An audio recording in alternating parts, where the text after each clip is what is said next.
Bismillahirrahmanirrahim. Assalamu alaikum dear student. This is Masood here and welcome back to my channel Learn English with Masood. Today we are going to attempt another passage for Prasi writing. This is passage number 8, how to make a Prasi in English grammar. Let's get started.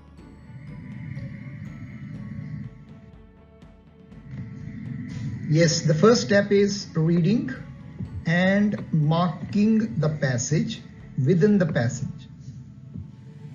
This is very easy passage, but it is very dodging one because of repetition. Okay, be careful. It is very easy to grasp the idea that every man affects the life of other and gets affected in his case too. हर इंसान दूसरे पर असरअंदाज होता है और दूसरे भी उसकी जिंदगी पर असरअंदाज होते हैं. But it is not a logic, ये कोई मंतक नहीं है, to think a man naturally lovable. Therefore, a group is dependent upon persons, and any loss to a single man is the loss of the whole group.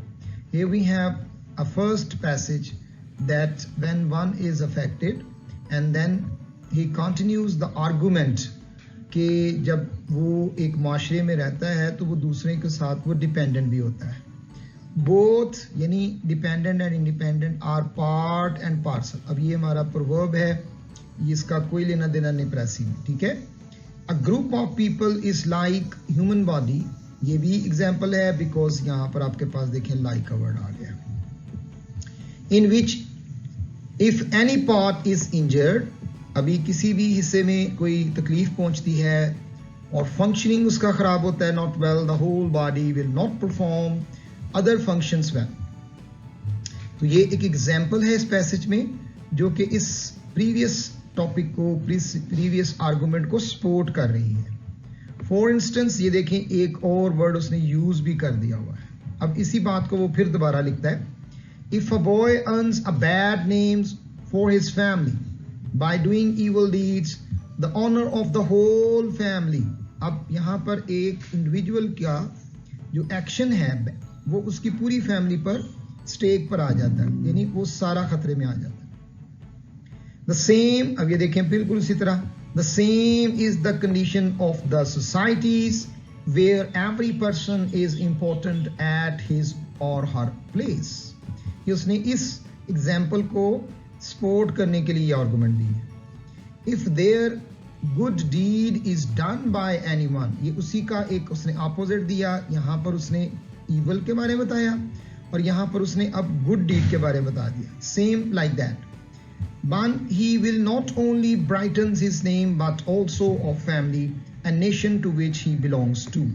ये एक बहुत ही tricky किस्म का para है जिसमें आपने लर्न करना है कि रेपिटेशंस को किस तरीके से जो पेपर सेटर है वो आपको डॉज कर सकता है. अब नेक्स्ट इसी का एक पार्ट है, वो भी देख लेते हैं. All the members of a society, अब वो जितने भी उस मेंबर हैं सोसाइटी के, are equally responsible for profit and loss. ये वही बात पीछे इस सिर्फ बैड डीड्स और गुड डीड के साथ किए ना, यहाँ पर उसने प्रॉफिट एंड लॉस के साथ कर दिया. They have the same emotions and feelings for their combined progress. ये हमारा की वर्ड बीच में आ गया है जो वो आर्गुमेंट देकर आपको कहना ये चाह रहा है कि उनके जो एक्शन है उनकी प्रोग्रेस के ऊपर भी असरअंदाज होते हैं. And all the nations of the world have the same style. पूरी दुनिया की सोसाइटी में जहाँ जहाँ पर भी लोग ग्रुप में या इंडिविजुअली काम करते हैं वो आपस में इसी तरह लिंक है of general life and same formation of bodies. That's why collectively the nations as a whole leaves different effects. ये noun है, वो वहां पर हमने स्टार्ट में verb पढ़ा था. And impressions on each other in different capacities. इसके अंदर देखें कितना सादा सा पैरा है, लेकिन आपको एग्जामिनर ने एक ही बात को मुख्तलिफ एंगल से बयान कर कर एग्जाम्पल से आपको डॉज करने की कोशिश की. इसके जनाब टोटल वर्ड बनते हैं 220. अब इसमें से हम जो इंपॉर्टेंट लाइंस हैं उनको निकालेंगे. अगर 220 को डिवाइड करें 3 के ऊपर तो ये ऑलमोस्ट 70 to 73 वर्ड्स आपके बन जाते हैं. ये वो इंपॉर्टेंट लाइंस हैं जो हमने रीडिंग के दौरान पढ़ी और इनको आपने हाईलाइट कर लिया. इसमें द आइडिया आ गया दैट एवरी मैन अफेक्ट्स, इसके बाद लाइफ ऑफ अदर है, गेट अफेक्टेड, ये सारे के सारे इसमें आपके इंपॉर्टेंट लाइंस हैं जो आपने रीडिंग करते हुए अंडरलाइन किए।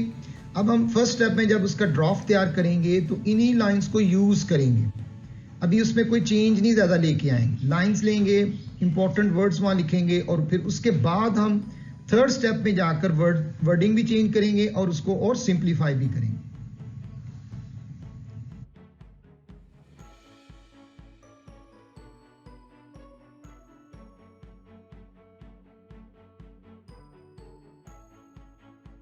सेम प्रेस ही करेंगे और ये हमारा फर्स्ट ड्राफ्ट होगा।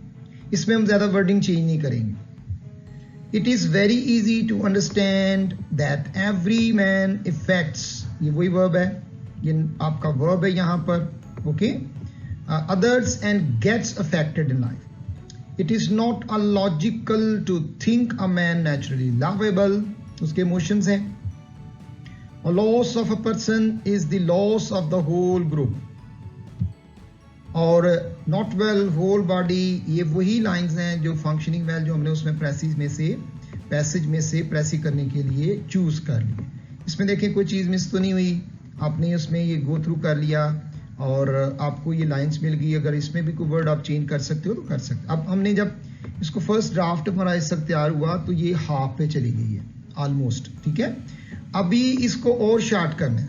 इसमें देखें आपके पास इफेक्ट, अंडरस्टैंड, लॉजिक, ये वर्ड सारे चेंज हो सकते हैं। इंजरी, ये वर्ड भी चेंज हो सकता है।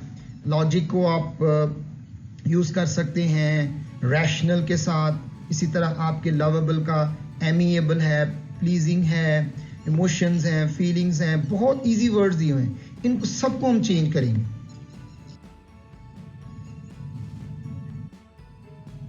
अब हम थर्ड स्टेप में हमारी फाइनल प्रेसी है और इस प्रेसी,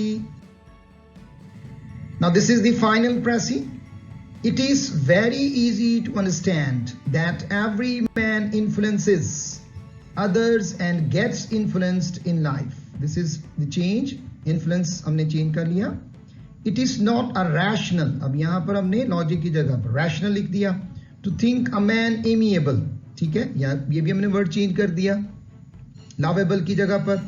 A loss of a person is the loss of the whole group, ये एक लाइन जो है ये सेंटर्ड है, पूरी थीम है पैसेज की।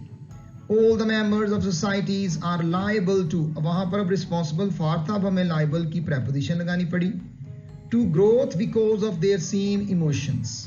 However, different nations, जो different nations हैं, have different set of emotions, उनके जज्बात भी different हैं, bodies. अब हम एंड पर यूज कर सकते हैं प्रेसी के आखिर में, ठीक है, ये एडवर्ब लग सकता है यहां पर क्योंकि कंक्लूड कर रहे हैं। They are different to each other in their talents, उनकी कैपेबिलिटीज की जगह पर हमने टैलेंट्स का वर्ड यूज कर दिया। Now we have got 73 words, this is the ideal precis. And now look at the passage. इसमें देखें इस्लाम का वर्ड यूज नहीं किया गया, लेकिन जो कॉन्सेप्ट दिया गया वो इस्लामिक था। हम इसका जो टाइटल है उसमें लेके आएंगे social system of Islam. This is the title of the passage and the final précis of the main passage. If you like it, subscribe this and comment, and if you have any reservation, you can put your feedback in the comment box. Thank you so much.